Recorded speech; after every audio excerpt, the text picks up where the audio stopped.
नमस्कार, सार्वमंथन न्यूज महाराष्ट्रमध्ये आपलं स्वागत. पाहुयात आजची सविस्तर बातमी. पत्रकार सुशील थोरात यांच्यावर दगडाने मारहाण करून तसेच गळा दाबून जीवे ठार मारण्याचा प्रयत्न केल्याप्रकरणी फरार असलेल्या 3 आरोपींना स्थानिक गुन्हे शाखेच्या पथकाने छत्रपती संभाजीनगर येथून ताब्यात घेतलं. हेमंत उर्फ सोनू कोहक, महेश उर्फ पप्पू मते आणि प्रशांत निकड अशी ताब्यात घेतलेल्या आरोपींची नावे आहेत. दिनांक 20 ऑगस्ट रोजी पत्रकार सुशील मारुतराव थोरात यांच्या कारला मोपेडची धडक लागल्याच्या कारणावरून तसेच पूर्वीच्या बातम्यांच्या कारणावरून वाद झाला. या वादातून आरोपींनी थोरात व त्यांच्या मुलास लाथाबुक्क्यांनी मारहाण केल्याचा आरोप आहे. तसेच थोरात यांना खाली पाडून डोक्यात व पाठीवर दगडाने मारहाण करण्यात आली आणि गळा दाबून जीवे ठार मारण्याचा प्रयत्न केल्याचे फिर्यादीत नमूद आहे. या प्रकरणी तोपखाना पोलीस ठाण्यात गुन्हा दाखल झाल्यानंतर पोलीस अधीक्षक मुमक्का सुदर्शन यांच्या मार्गदर्शनाखाली स्थानिक गुन्हे शाखेने आरोपींच्या शोधासाठी 2 पथके तयार केली. गोपनीय बातमीदार, सीसीटीव्ही फुटेज, तांत्रिक विश्लेषणाच्या आधारे तपास सुरू करण्यात आला.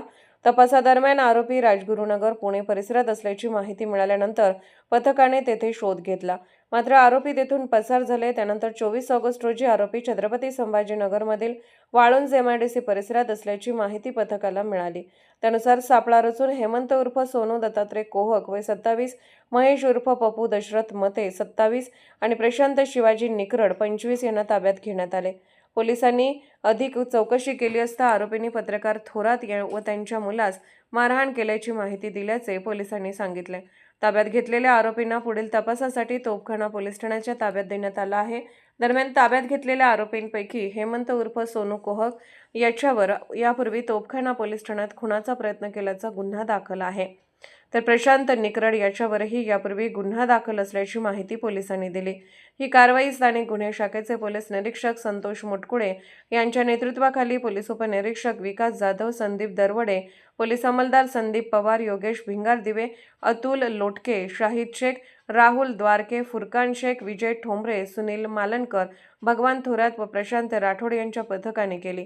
सार्वमंथन न्यूज महाराष्ट्र, अहिल्यानगर.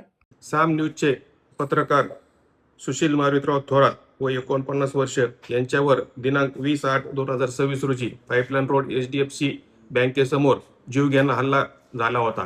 सदरचा गुन्हा गंभीर स्वरूपाचा असल्याने माननीय पोलीस अधीक्षक श्री मुमक्का सुदर्शन साहेब यांनी या गुन्ह्याचा स्थानिक गुन्हे शाखेने समांतर तपास करावा व या गुन्ह्यातील आरोपितांना तात्काळ अटक करण्याबाबत आदेशित केले होते. त्या अनुषंगाने स्थानिक गुन्हे शाखेचे PSI जाधव व PSI दरवडे यांच्या नेतृत्वाखाली 2 वेगवेगळे पथक तयार करून 2 वेगवेगळ्या दिशेला रवाना करण्यात आले होते. सदर गुन्ह्यातील CCTV फुटेज तसेच तांत्रिक माहिती, गोपनीय माहिती व इतर आवश्यक गोष्टींचा उपयोग करून तपासात जे काही गोष्टी आवश्यक आहेत त्यांचा उपयोग करून सदर आरोपींचा शोध घेत होतं. सदरच्या आरोपींचा पथकाने राजगुरुनगर, पुणे, पिंपरी चिंचवड, दौंड, सुपा, संभाजीनगर या परिसरात शोध घेतला. आज पहाटे या गुन्ह्यातील आरोपी हे संभाजीनगर छत्रपती संभाजीनगर वाळुंज MIDC परिसरात येणार असल्याबाबत गोपनीय माहिती मिळाली. त्या अनुषंगाने पथक पाठवून सदर ठिकाणाहून या गुन्ह्यातील 3 आरोपी हेमंत उर्फ सोनू दत्तात्रय कोहक, महेश उर्फ पप्पू दशरथ मते आणि प्रशांत शिवाजी निकरड हे 3 आरोपी मिळून आलेले आहेत. सदर आरोपी त्यांना अहिल्यानगर येथे आणण्यात आले असून तोपखाना पोलीस स्टेशन येथे हजर करण्यात आलेले आहे. तोपखाना पोलीस स्टेशन हे पुढील तपास करत आहेत. सार्वमंथन न्यूज महाराष्ट्राला लाईक करा, शेअर करा, सबस्क्राईब करा.